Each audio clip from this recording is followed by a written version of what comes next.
இன்றைக்கும் இந்த நாளில் உங்களை பார்க்கிறது ரொம்ப சந்தோஷம். ஆண்டவர் ரொம்ப நல்லவராக இருக்கிறார். அவர் உங்களோடு கூட இருக்கிறார். அவருடைய பிரசன்னம், அவருடைய சமூகம் உங்களை சுற்றி இருக்கிறது, உங்களுக்கு முன்பதாக இருக்கிறது. நீங்கள் எங்கே இருந்தாலும் கடவுள் உங்களோடு தான் இருக்கிறார் அப்படின்றத ஒரு நாள் நீங்கள் மறக்கக்கூடாது. இன்றைக்கும் தேவனுடைய பிரசன்னம், தேவனுடைய மகிமை, ஆசீர்வாதம் எல்லாம் உங்களோடு இருந்து உங்களை வழி நடத்தி செல்லும். சங்கீதம் 46 அதிகாரம் 1வது வசனத்தில் இப்படி படிக்கிறோம். தேவன் நமக்கு அடைக்கலமும் பலனும் ஆபத்து காலத்தில் அனுகூலமான துணையுமானவர். தேவன் உன் அடைக்கலமாக இருக்கிறார். God is your refuge.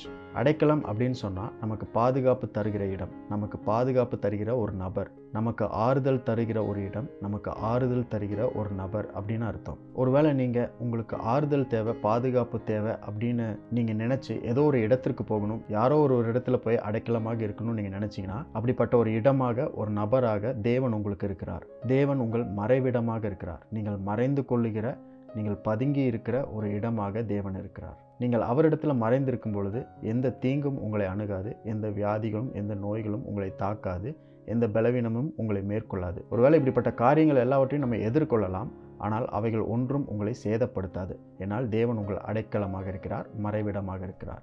அடைக்கலம் என்றால் தேவன் உங்களுடைய ஆறுதலினிடம், தேவன் உங்களுடைய உதவியின் இடமாக இருக்கிறார். உங்கள் மனதிற்கு எப்பெல்லாம் ஆறுதல் தேவைப்படுகிறதோ, உங்களுக்கு எப்பெல்லாம் உதவி தேவைப்படுகிறதோ, அப்பொழுது உங்கள் தேவனாகிய, உங்கள் அடைக்கலமாகிய இருக்கிற ஆண்டவரிடத்தில் நீங்கள் போகும்பொழுது உங்களுடைய ஆறுதலும் உதவியும் தேவனிடத்திலிருந்து உங்களுக்கு வருகிறது. அது மட்டும் இல்லாமல் அடைக்கலம் அப்படின்னு சொல்லும் பொழுது நம்மளுடைய நம்பிக்கையின் இடம், நம்முடைய வெற்றியின் இடமே இயேசுவாக இருக்கிறார். உங்கள் வாழ்க்கையில் நீங்கள் தோல்விகளை பார்த்து கொண்டிருந்தீங்கன்னா, தோல்விகளை பார்க்குற போல சூழ்நிலைகள் வந்துச்சுன்னா, அந்த அடைக்கலமாகிய இயேசு கிறிஸ்துவிடத்தில் போகும்பொழுது நீங்கள் வெற்றிகளை பார்க்க முடியும்.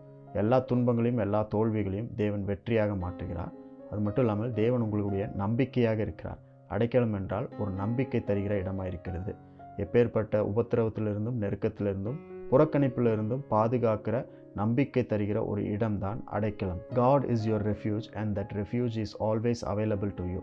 தேவன் உங்களுடைய அடைக்கலமாக இருக்கிறார். அந்த அடைக்கலம் எப்பொழுதும் உங்களுக்கு ஆயத்தமாக தயார் நிலையில் இருக்கிறது. எப்போனாலும் நீங்கள் அந்த இடத்துக்கு நீங்கள் போகலாம். ஒருவேளை இன்றைக்கு உங்களுக்கு அடைக்கலம் தேவைப்படாமல் இருக்கலாம், இன்றைக்கு ஒருவேளை ஆறுதல் தேவைப்படாமல் இருக்கலாம், இன்றைக்கு உங்களுக்கு ஒருவேளை உதவி தேவைப்படாமல் இருக்கலாம்.